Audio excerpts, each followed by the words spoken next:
Good morning, everybody. Welcome back. So I'm on Scott Selections here for Wednesday, December 22nd. Before we get into today's play of the day, quick recap of what we did. So we had a nice winner in college basketball with Bradley, -2.5 at -110 on BetMGM. Really never in doubt. Sam Houston State was really never in the game. Bradley led by double digits pretty much the entire way through and won by double digits. So sweat for your winner. Look for another one of those here on Wednesday. Before the play of the day, looking at college football, there's one bowl game that I want to talk about. And I'm sure you know what it is because there's only one bowl game on the card today. And it's going to be in a matchup between Missouri and Army in the Lockheed Martin Armed Forces Bowl. And for the play of the day, I'm taking Army -6.5 and -110 on BetMGM. Time recording of 2:30 a.m. Eastern Time. Couple reasons why I like Army in the spot. First of all, we know at the Service Academy schools, but I got to repeat it again. All they want to do is run triple option. They want to run the ball basically every play. Occasionally, they'll throw a deep pass if nobody is covering anybody downfield, but they will run the ball about 98% of the time, which is why Army is averaging 286.4 rushing yards per game, which is the second most in the nation, while Missouri, on the other hand, is one of the worst defenses against the run in the entire nation. Missouri, during the regular season, allowed 228.8 rushing yards per game, which ranks 125th in the nation. So, matchup-wise, this is an awful matchup for Missouri because Army, in addition to running the ball a lot, also uses a unique system that involves multiple ball carriers on the field at the same time. I really expect Missouri to give up 350 maybe rushing yards in this game, which sounds crazy, but is it really that crazy to think that one of the worst run defenses in the league is going to get torched by one of the best run offenses in the league? I expect that to be the script of this game.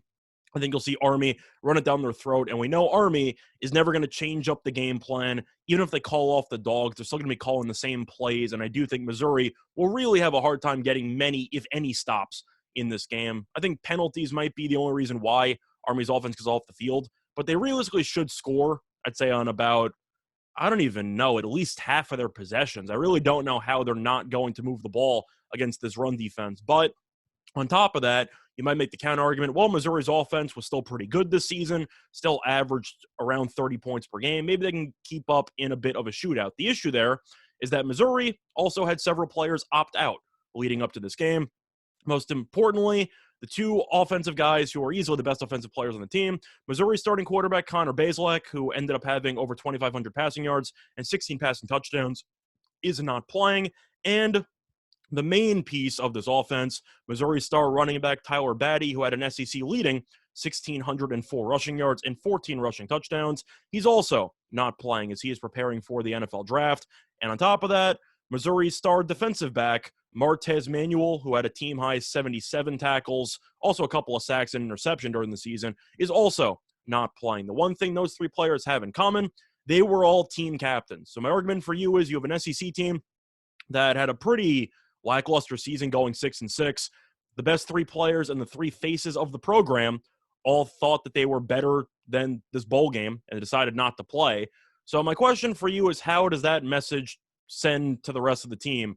My argument, not well, because if the three best players don't want to be there, then I don't know why the rest of the team would want to be there. But on top of that, you got to talk about the fact that Bazelak, even if you don't like him as a quarterback, and Batty, who's really, really good, they played every game, or virtually every game. Missouri's backup quarterbacks are really inexperienced, and I really have a hard time believing that they're going to play well in their first game, or pretty much the first game of the season, excluding garbage time, against an Army defense that is pretty underrated. But I do think at the end of the day, Army's going to do what it wants offensively, and Missouri's offense with backup quarterbacks and backup running backs should look really discombobulated throughout this game. I think Army runs away with this thing. I think they'll probably win this game by at least 14 points, maybe even more. But Missouri, I expect them to no-show pretty hard here. This line did move because of the news from 3.5 to 6.5.